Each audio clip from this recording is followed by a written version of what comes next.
அதாவது இன்னைக்கு காலகட்டத்துக்கு ரொம்பவே தேவையான சரியான ஒரு ட்ராக் வந்து இப்போ இனியாவுடைய கல்யாண ட்ராக் அண்ட் இனியாவுடைய டிவோர்ஸ் ட்ராக்கில் போயிட்டுருக்கு. இன்றைக்கி எபிசோடும் வந்து பார்த்தீங்கன்னாலும் சரி, நேற்று எபிசோட் பார்த்தாலும் சரி, நமக்கே வந்து அப்படின்னு தேவையான விஷயம் அப்படிங்கிறதுலாம் தெளிவாக தெரியுது. அதாவது பணம் ரொம்ப இருக்குது அப்படிங்கிறதுக்காகவும், தான் பொண்ணு வந்து அந்தஸ்தை தாண்டி இல்லை வந்து தன்னுடைய ஜாதியை தாண்டி மதத்தை தாண்டி கல்யாணம் பண்ணிக்கூடாதுங்கிறதுக்காக சில விஷயங்களை பெற்றோர் பண்ணி வைக்கிறது. ஆனால் அதுக்கு பிறகு அங்கே நடக்கக்கூடிய பிரச்சனைகள், அந்த பிரச்சனைகளில் வந்து வரக்கூடிய விஷயங்கள், அதை எப்படி ஃபேஸ் பண்ணுறதுன்னு அந்த பொண்ணுக்கு கொடுக்க வேண்டிய தைரியம், அந்த விஷயத்தில் என்ன முடிவு எடுக்கணும், 4 பேர் ஏதாவது சொல்லுவானுங்க அப்படிங்கிறத பற்றி கவலைப்படாமல் இருக்கணும் அப்படிங்கிறதுக்காக காமிக்கிறது எல்லாமே சூப்பரான விஷயம் தான். ஆனால் இது எல்லாத்துக்கும் நடுவில் நம்மளை கடுப்பேற்றுற மாதிரி விஷயம் என்ன அப்படின்னு வந்து பார்த்தீங்கன்னா, இவ்வளோ விஷயத்தையும் பண்ணுறதுல ஒரு மெயினான ஆள் வந்து பாக்கியா.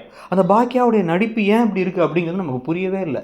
ஸோ இந்த ஒரு ஜிகர்தண்டா படம் தானே, இந்த முகத்தில் நடிப்பு வருமா வராதா அப்படிங்கிற மாதிரிலாம் வந்து கோபமாக பேசுவாங்களா, அந்த அளவுக்கு நம்மளை இரிட்டேட் பண்ணுற அளவுக்கு அவ்வளோ கோபமான விஷயம் ஏய் அப்படின்னு கத்தும் போது என்னமா அது அப்படிங்கிற மாதிரி இருக்குது. இன்றைக்குமே வந்து அப்படி தான். ஸோ இது எல்லாமே வந்து பார்த்திங்கன்னா அது ஒன்று தான் நமக்கு ஒட்டாமல் துருத்திக்கிட்டு இருந்த விஷயமா இருந்துச்சு. ஆனால் அதை தாண்டி இன்றைக்கி நடக்கிற விஷயங்களாகட்டும், அதாவது இப்போ ஈஸ்வரி வந்து நீ என்னடா பண்ணுவ, ஏதோ நம்ம வந்து அந்த பாக்கியா வந்து செல்வி பையனை கட்டி வைக்க ட்ரை பண்ணுறான்னு நினச்சி தான் பண்ணிட்டோம் அப்படின்னு சொல்லி பேசும்போதெல்லாம் வந்து ஈஸ்வரியுடைய கேவலமான எண்ணங்கள், ஈஸ்வரி இன்னுமே வந்து பார்த்திங்க அப்படின்னா வந்து பேசாமல் எடுத்தவங்க கவுத்தாலும் முடிவு பண்ண முடியாதுன்னு பூமர்த்தனமாக பிஹேவ் பண்ணுறது அப்படிங்கிறலாம் ஒரு பக்கம் தெரியுது.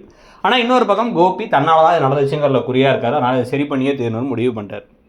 இன்னொரு பக்கம் இனியா நீ கவலைப்படாதமா, நான் இங்கே வந்தப்பறம் நிம்மதியாகிட்டேன், எனக்கு எந்த கவலையும் இல்லை, உங்கள் கூட இருக்கிறதே எனக்கு போதும் அப்படிங்கிறத சொல்லிட்டு தைரியமாக அடுத்து டிவோர்ஸுக்கான முடிவு எடுக்க போகிறாங்க. இந்த குடும்பம் அதை ஒத்துப்பாங்கன்னு தான் தோணுது. ஆனால் இவங்க டிவோர்ஸ் வாங்க வைக்கக்கூடாது, ஏன்னா இவங்க போய் ஏதாவது டொமஸ்டிக் அப்யூஸ்னு கம்ப்ளைண்ட் பண்ணாங்கன்னா பெரிய பிரச்சனையாகி நம்ம பிள்ளையை தூக்கி உள்ளே வச்சுருவாங்க, மொத்தமாக நம்ம குடும்பத்துக்கே பிரச்சனை ஆகிடும் அப்படின்னு சொல்லிட்டு சுதாகர் தனியாக வேறு ட்ரை பண்ணிகிட்டு இருக்காரு. அந்த பையனை வெளில கூட்டு வந்து திருப்பி இனியாவை சேர்த்து வச்சிடலான்ட்டு அந்த ட்ராக் ஒன்று தனியாக போகுது. கடைசியாக இந்த டிவோர்ஸ் கிடச்சதுக்கப்புறமா இந்த ஆகாஷ் கூட சேர்கிற மாதிரி விஷயங்கள் நடக்குமா, அந்த கல்யாணத்துக்கு அப்போ என்ன பிரச்சனை பண்ண போகிறாங்கிறது தான் அடுத்த விஷயம் நடக்கும்னு தோணுது. ஆனால் ஓவராலாக இந்த ட்ராக் இப்போ கரண்ட் கிளைமேட்டில் இப்போ இந்த ரித்தன்யாவுடைய வழக்கெல்லாம் பார்க்கும் பொழுது தேவையான ஒரு விஷயமா இருக்குது. தெரிஞ்சிக்க வேண்டியது ஒன்று தான், என்ன அப்படின்னா தான் பிள்ளைங்களுக்கு தைரியத்தை சொல்லி கொடுத்து வளர்த்துக்கோங்க.